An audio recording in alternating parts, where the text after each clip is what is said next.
Que Dieu vous bénisse. Alors, bien-aimés, je voulais que nous puissions nous entretenir dans quelques minutes qui nous restent. Nous allons parler d'un thème très important, mais un peu négligé dans nos églises de ces derniers temps. Le thème dont on n'en parle pas vraiment beaucoup, et pendant que c'est une clé spirituelle très, très importante. J'aimerais vous entretenir à ce qui concerne la victoire de la générosité. Souvenez-vous que nous avons été inspirés de ce mois de parler de la victoire. Mais aujourd'hui, je vais vous entretenir à ce qui concerne la victoire de la générosité. Moi-même, je suis déjà excité par ce thème que nous allons partager ensemble et je sais que Dieu va te parler, Dieu va me parler et il va nous bénir, il va nous changer, il veut que nous faisions les choses autrement. Et même si tu le faisais, il fait que tu le fasses encore mieux, de mieux en mieux. Comme il lui demande de perfectionner de mieux en mieux. La victoire de la générosité. Quand je parle de la générosité, qu'est-ce que la générosité? La générosité, c'est la disposition du cœur à donner volontairement, sans entendre quelque chose en contrepartie. Je reprends. La générosité, c'est la disposition du cœur à donner ou à soutenir ou à aider volontairement sans entendre quelque chose en contrepartie. Et quand on parle de cette générosité, qu'est-ce qu'un homme peut faire comme étant un acte généreux? Il peut donner son temps, il peut donner de l'argent, il peut donner du matériel, il peut faire une aide, il peut faire un soutien, il peut donner de l'énergie, il peut donner des conseils, il peut tout donner, tout ce que l'homme peut faire pour quelqu'un d'autre. Et lorsqu'il le fait avec tout son cœur, lorsqu'il le fait volontairement, et lorsqu'il n'attend rien de ce dernier, lorsqu'il n'attend rien de ce bénéficiaire, cet acte-là, c'est ce qu'on appelle la générosité. Et quand on parle de la générosité, souvenez, il est encore important de souligner qu'on peut aussi appeler une personne généreuse, un homme généreux, quelqu'un qui a la facilité de pardonner. Quand quelqu'un pardonne si facilement, il y a de ces gens qui pardonnent avant même que tu lui demandes pardon. Il t'a déjà pardonné. Il n'a même pas besoin de ton pardon. Ça là aussi, c'est une personne généreuse. Alors, j'aimerais que nous puissions nous inspirer des deux exemples dans l'Ancienne Alliance et nous allons nous inspirer des deux exemples dans la Nouvelle Alliance et nous serons richement bénis. Allez avec moi dans Genèse chapitre 24, s'il vous plaît. Genèse chapitre 24. Genèse chapitre 24. C'est une histoire connue de nous tous, mais très, très importante. Nous allons lire Genèse chapitre 24 et nous allons lire des 12e. C'est une longue lecture, mais j'aimerais que vous soyez vraiment patients. C'est une longue lecture, mais importante. Je vais seulement lire les parties importantes et nous allons survoler sur les restes. Genèse chapitre 24. J'attends que tout le monde soit là. Genèse chapitre 24. Écoute ce que la Bible dit. Il dit à l'Éternel, Dieu de mon Seigneur Abraham, fais-moi, je te prie, rencontrer aujourd'hui ce que je désire et use de bonté envers mon Seigneur Abraham. Voici, je me tiens près de cette source d'eau et les filles de gens de la ville vont sortir pour puiser de l'eau. Que la jeune fille à laquelle je dirai, penche ta cruche, je te prie, pour que je boive, et qui répondra, bois, et je donnerai aussi à boire à tes chameaux, soit celle que tu as destinée à ton serviteur Isaac. Et par là, je connaîtrai que tu as usé de bonté envers mon Seigneur. Il n'avait pas encore fini de parler qui est sorti sa cruche sur l'épaule, Rebecca, née de Bethuel, fils de Milca, femme de Nachor, frère d'Abraham. C'était une jeune fille très belle de figure. Elle était vierge et aucun homme ne l'avait connue. Elle descendit à la source, remplit sa cruche et remonta. Le serviteur courut au-devant d'elle et dit, laisse-moi boire, je te prie, un peu d'eau de ta cruche. Elle répondit, bois mon Seigneur. Et elle s'empressa d'abaisser sa cruche sur sa main et de lui donner à boire. 19. Quand elle lui achevait de lui donner à boire, elle dit, je puiserai aussi pour tes chameaux jusqu'à ce qu'ils aient assez bu.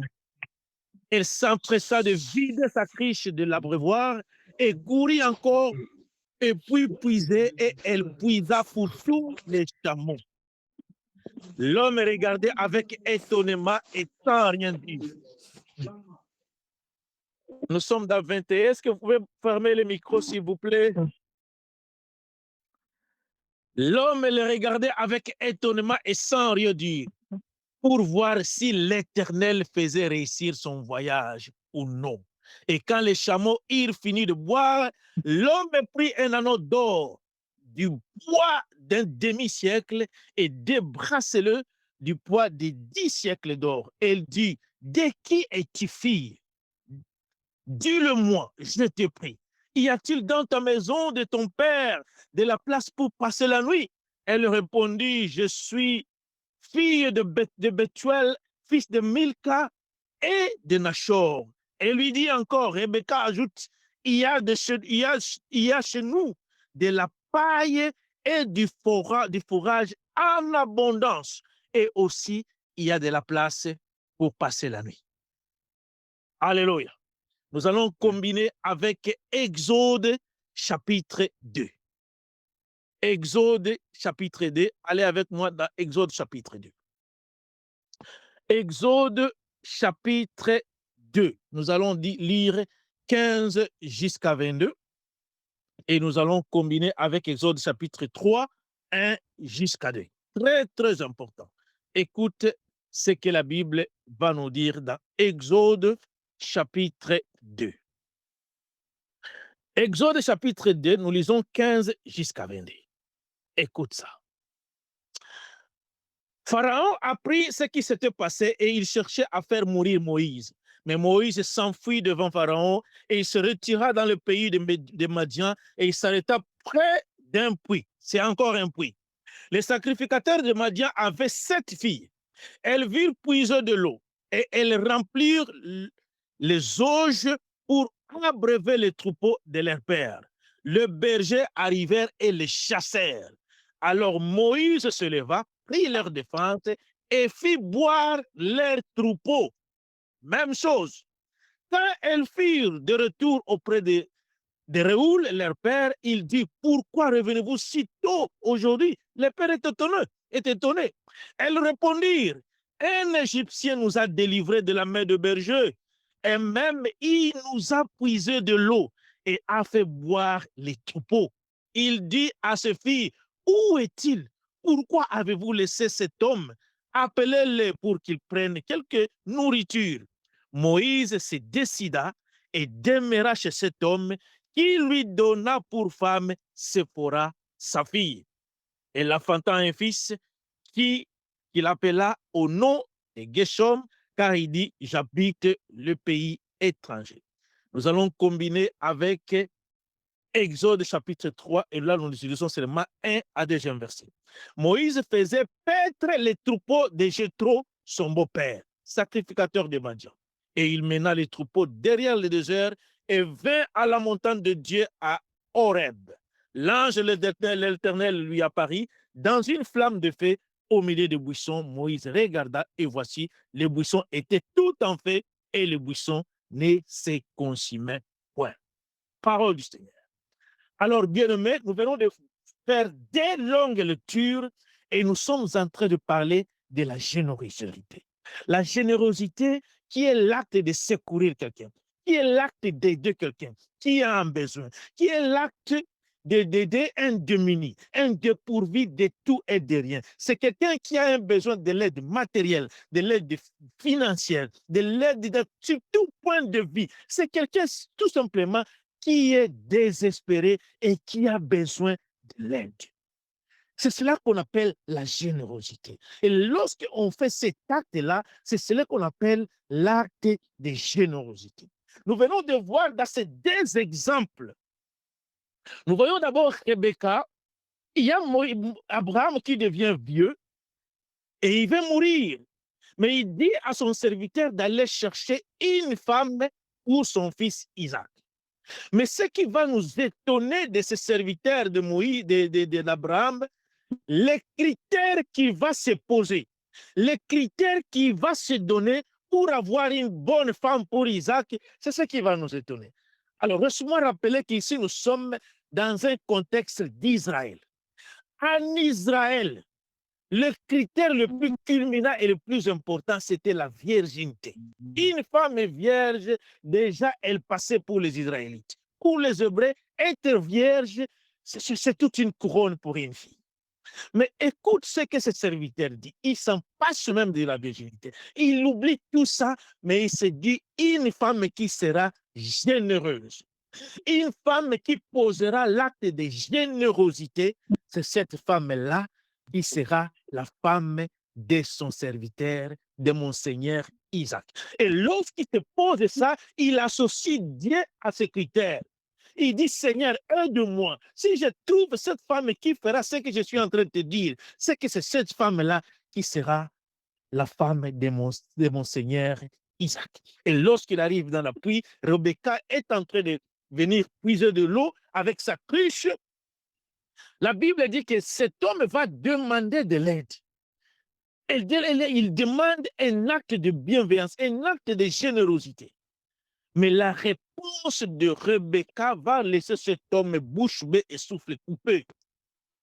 Rebecca va lui donner à manger et va faire boire ses chameaux. Alors, laissez-moi vous donner une information importante. Un chameau, un seul chameau, je parle d'un seul chameau. Un seul chameau peut boire à peu près 66 litres. 66 litres d'eau. Un seul chameau pour être satisfait. Il en avait combien? Il en avait à peu près 6. Et il n'avait qu'une petite cruche. Alors, il y a un théologien qui a fait le calcul de la grandeur de la cruche qu'utilisaient les enfants d'Israël à cette époque-là. Et ils ont conclu que cela pouvait prendre Rebecca minimum 4h30. Au moins 4h30 pour faire boire tous ces chameaux. Mais ce que Rebecca ne savait pas, elle est en train de faire un acte généreux. Elle est tellement innocente. C'est un acte qui vient de son cœur et elle fait sans entendre, rien attendre de retour. Il y a d'abord un étranger qui n'est pas de son village, quelqu'un qui n'a jamais vu, c'est un vieux d'ailleurs. Et lorsqu'elle fait boire cet homme et le chameau, Rebecca n'a pas l'idée que sur ce chameau qu'elle est en train de faire boire, les chameaux portent de l'or et de présents. Elle ne savait pas que c'est cela la dot à elle. Alléluia.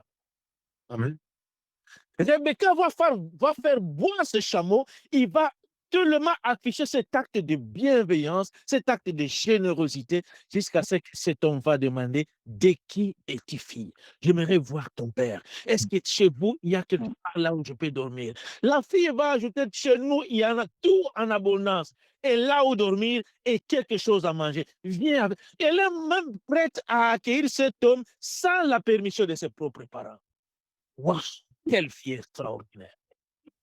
Et lorsqu'elle amène cet homme dans la maison de son père, elle n'a aucune idée qu'elle est en train de faire entrer dans sa propre maison la dot de son mariage, le présent, des richesses et de richesses. Quand vous lisez, quand vous descendez, vous allez voir la dot qu'on a donnée à cette fille, c'était une dot historique. C'était tellement de richesses et de richesses.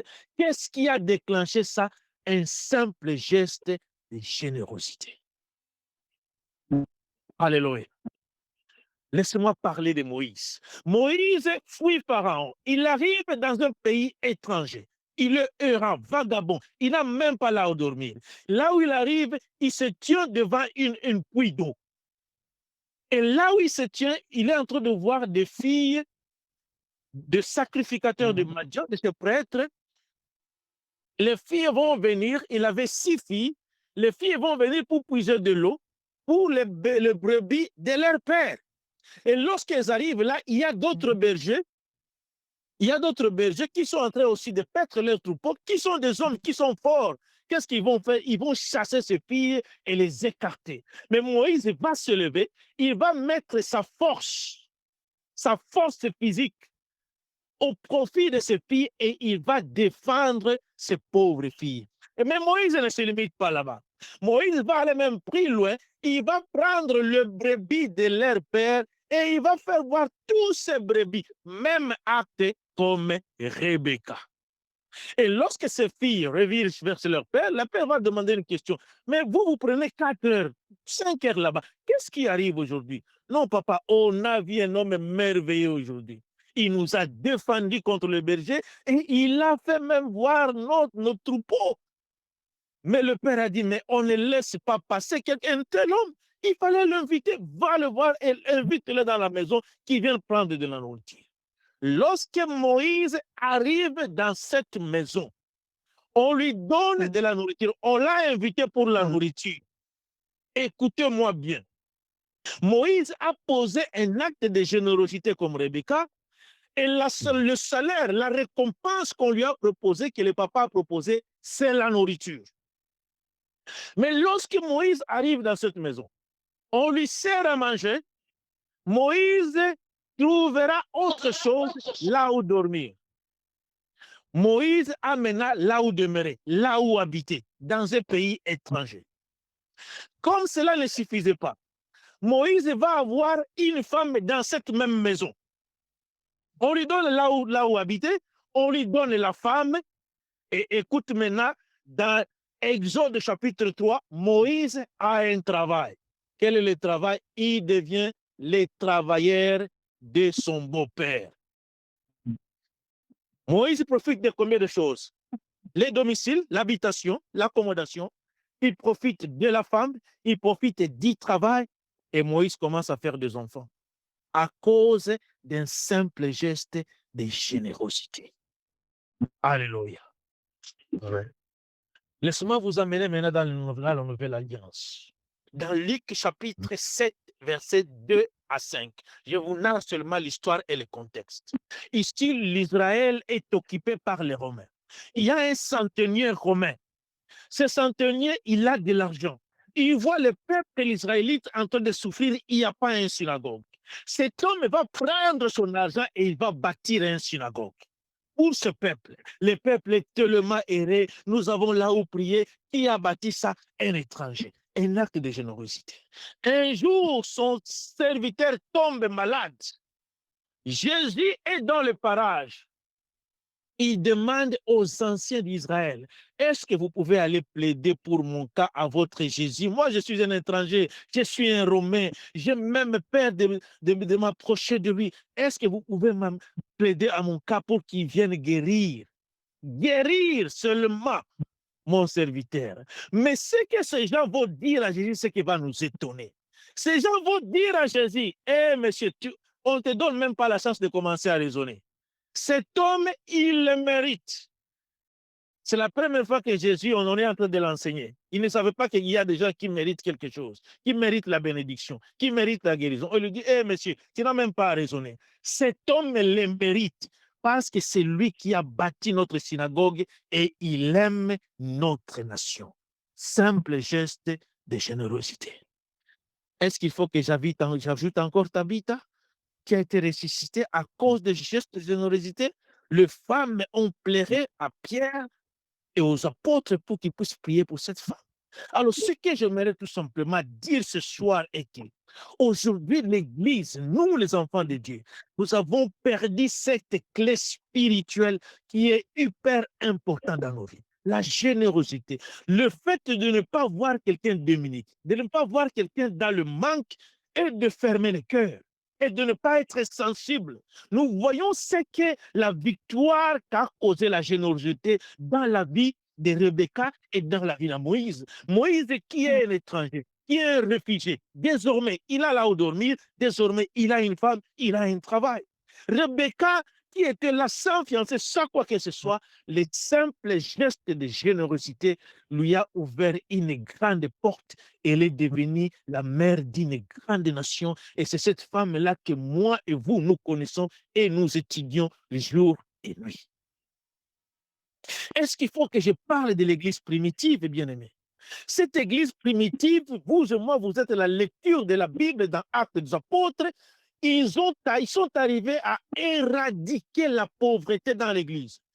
Ils n'ont pas créé des entreprises, ils n'ont pas créé des sociétés, ils sont tout simplement commencé à partager. Celui qui a plus, il partage à celui qui n'en a pas. Jusqu'à ce qu'ils ont éradiqué la pauvreté, à telle enseigne que la Bible donne un témoignage choquant en disant, parmi eux, personne ne manquait de quelque chose. Alléluia. Amen. Où est partie cette générosité dans nos vies, entre nous les frères, dans l'église de Dieu? Est-ce qu'on prend soin de la veuve? Est-ce qu'on prend soin des orphelins, des démunis, de l'étranger, de toutes ces personnes qui n'ont rien et que nous avons quelque chose? Qu'est-ce que tu fais de ton argent? Qu'est-ce que tu fais de ton matériel? Tu as du pantalon, il y a quelqu'un qui n'a qu'un seul ou qui n'a rien. Est-ce que ça ne te dit pas quelque chose? Le fait de partager sans relâche, le fait d'avoir le souci de l'autre, de relever la vie de quelqu'un, de restaurer le sourire sur le visage de quelqu'un, de consoler quelqu'un dans son manque. Voilà ce que Moïse a fait. Il est dans un pays étranger, il ne connaît personne. Mais il voit tout simplement des filles dans une merde, dans le trouble, et se dit non, je dois intervenir, je dois aider. Je ne connais pas ces pauvres filles, mais mon cœur me pousse à aider. Point barre à la ligne. Pourquoi? Parce que j'ai ce cœur. Pourquoi? Parce que ce sont des êtres humains. J'ai besoin de les connaître? Non. J'ai besoin d'avoir beaucoup pour avoir la générosité? La réponse est non. On peut être généreux avec le peu qu'on a. Alléluia. Oui. Alors, vous allez voir que ça, c'est un exemple. Ça, c'est une recommandation que le Seigneur nous a donnée. Et il dit ceci en proverbe. C'est lui qui donne aux pauvres, aux démunis, aux dépourvus, il prête à Dieu. Dieu se représente, Dieu se substitue lui-même à ce pauvre, à la personne qui est à côté de toi, à ce voisin-là démuni de tout et de rien, à ce frère-là que tu connais, il est dans un problème et tu en as le moyen d'intervenir. Oh, la pauvre Rebecca, elle a son mariage ce jour-là. Elle a son mariage. Son père est devenu riche le même jour. 6 chameaux, la Bible dit que ces chameaux portaient des présents, de l'or, des matières premières, de ceci et cela. Tout ce qui était valeureux à cette époque-là. Elle ne savait pas qu'elle était en train de voir les chameaux qui portaient sa dot à elle. Que la gloire de Dieu nous aide, que l'Esprit nous aide. J'aimerais qu'aujourd'hui, que nous demandions ce don. La Bible l'appelle, c'est un don. La Bible dit que c'est lui qui pratique la libéralité, qu'il le fasse avec générosité. C'est un don, c'est le cœur de Dieu. Il veut que nous soyons comme lui. Alors, je vais conclure en disant ceci. Il n'y a pas un généreux comme Dieu. Il n'y a pas un généreux comme Dieu. Qu'est-ce qu'il nous a donné dans sa générosité? Il s'est dépouillé lui-même en nous donnant le Fils unique. La Bible dit, il a tant aimé et il a donné. Il a donné. Il a donné la seule chose qui lui restait. Dieu qui se substitue lui-même et il devient un homme. Afin que toi et moi, nous ayons la vie. Afin que toi et moi, nous puissions nous réconcilier avec lui. Il a donné ce qui lui était de plus important. Il a donné à qui? À des pécheurs. Il a donné à qui? À des personnes qui l'ont trahi avec de cela très longtemps. À des personnes qui ne veulent même pas de lui. Mais il donne de plus précieux. Il accepte de devenir semblable à ses propres créatures, à accepter une mort honteuse, crucifié à demi nu devant sa mère, devant ses disciples, devant ses sœurs, devant ces personnes qui l'ont vu faire des miracles. mais il accepte de donner à cause de l'amour, à cause de la générosité. Bien-aimé, la générosité ouvre les portes. La générosité bénit des vies. La générosité qui prête à Dieu. C'est ce que dit la Bible. Tu fais aux hommes, mais Dieu dit que tu ne le fais pas aux hommes. Non, non, ce ne sont pas les hommes. C'est à moi que tu le fais. Chaque fois que tu le fais, souviens que toi, tu le fais à moi. Et moi, je ne reste avec la dette de personne. Quand je me lève pour payer ce que tu me donnes, pour te récompenser, tu n'auras pas là où mettre de la bénédiction ou des récompenses. Est-ce que tu es généreux? Est-ce que je suis généreux? Est-ce qu'il y a quelqu'un qui mange chez toi? Tu peux passer tout un mois, tu n'invites même personne dans ta maison, personne ne mange chez toi, tu n'invites personne, même un ami. Viens, passe à la maison, on va partager juste un repas, juste un dîner. Personne ne connaît même pas chez toi. Personne ne connaît comment ta femme prépare. Personne ne connaît même les 5 livres sterling. Tu ne donnes à personne. Bien, mais moi, je suis le financier de mon église. Tout ce qui entre dans mon église, je connais. Je te dis, je vis de gens. Quelqu'un qui a difficile à donner même 5 livres dans la vie à Europe. Dans la vie de l'Europe, c'est difficile à donner 5 livres sterling, qui équivaut à 7 dollars ou 6. Je vis de gens dans mon église, quelqu'un qui donne sans compter. Tu te dis, waouh, cet homme, il est dans un autre niveau. Il y a de ces gens qui donnent, tu le regardes, tu te dis, non, non, ça, ce n'est même pas mon niveau à moi. Il donne sans compter. Quand vous faites des récoltes, il donne des contributions, il ne fait que donner. Il n'a pas un travail spécial. Il a un travail comme tout le monde. Mais lorsqu'il faut donner, il ne compte pas. Il peut donner, donner, donner, donner, donner, donner. C'est pourquoi j'ai dit, si tu peux donner, on n'a pas besoin d'avoir beaucoup. Chacun peut donner à son niveau. L'essentiel est qu'on soit généreux envers les hommes et qu'on soit généreux envers Dieu. Quand je parle de Dieu, envers Dieu, c'est-à-dire soutenir les hommes et soutenir son œuvre. Soutenons l'œuvre de Dieu dans ton église locale. Sois une personne fiable. Quand ton pasteur te voit, il se dit, non, non, là, il y a un homme à qui je peux compter, à qui l'œuvre de Dieu peut compter, à qui même le ciel peut compter. Et lorsque Dieu regarde dans une église, il te trouve, Dieu devient fiable. C'est le ciel qui te trouve fiable. Sache que tu deviens une source de bénédiction. C'est-à-dire, Dieu sera en train de bénir l'église, mais au travers de toi. Et lorsque quand Dieu est en train de bénir quelqu'un et c'est toi qui es la source, il se rassurera toujours qu'il y a de l'abondance dans la source. Alléluia. Amen. Que le nom de l'Éternel soit loué. Alléluia. Bien aimé, moi, je connais des témoignages. Il y a des gens, ils donnent jusqu'à tu es émerveillé. Mais ces frères, ils donnent encore, ils donnent encore. Il ne fait que donner, donner. Pour ceci, il donne. Il peut acheter des micros, il peut acheter ceci. Et ce qui est surprenant dans ce genre de choses, il ne veut même pas que tu parles de lui à la chair. Il ne veut même pas que vous le félicitiez, que vous disiez même son nom. Il a fait, non, non, il dit, non, ne fais pas. Ne mentionne même pas mon nom. Il n'a pas besoin de gloire parce qu'il le fait avec le cœur. Il connaît que le Rédempteur, il connaît que le rémunérateur, il se lèvera un jour et il récompensera ce qu'il est en train de faire. Alléluia. Il y a de ces personnes qui ne sont même pas générées devant ça. Il n'est même pas généré à sa femme. Tu seras généré à qui? Ta propre femme à toi, tes enfants à toi. Mais ils te connaissent comme une personne non généreuse. Ta femme. Quelle malédiction. Ta femme à toi, il connaît que tu ne donnes pas. Tu ne donnes pas. Elle connaît bien. Pas donner aux autres, à elle-même. Elle connaît bien que mon mari ne donne pas. Il a l'argent, mais il ne peut pas donner. Alléluia. Amen. J'aimerais que Dieu nous aide, que le ciel nous aide. Que nous soyons comme Moïse. Que nous soyons comme Rebecca. Que nous soyons comme ces centeniers romains. Que nous soyons comme Tabitha. Les exemples sont légion dans la Bible. Et toutes ces personnes, le ciel n'a pas laissé passer inaperçu ses œuvres ou ses actes. Où est passée la veuve dans l'église aujourd'hui? Les orphelins, les pauvres, les démunis. Est-ce que les églises, on n'en prend encore soin de ces personnes? Mais vous voyez des pasteurs riches aujourd'hui, il a un cortège de 30 véhicules. Pourquoi en faire? Et pendant qu'il y a des personnes pauvres dans l'église. Est-ce que l'église primitive ne nous enseigne rien? Alléluia. Amen. Lorsque Dieu nous donnera l'occasion, nous parlerons aussi de la générosité spirituelle. La générosité n'est pas seulement matérielle, n'est pas seulement financière. Il y a aussi la générosité spirituelle. On en parlera.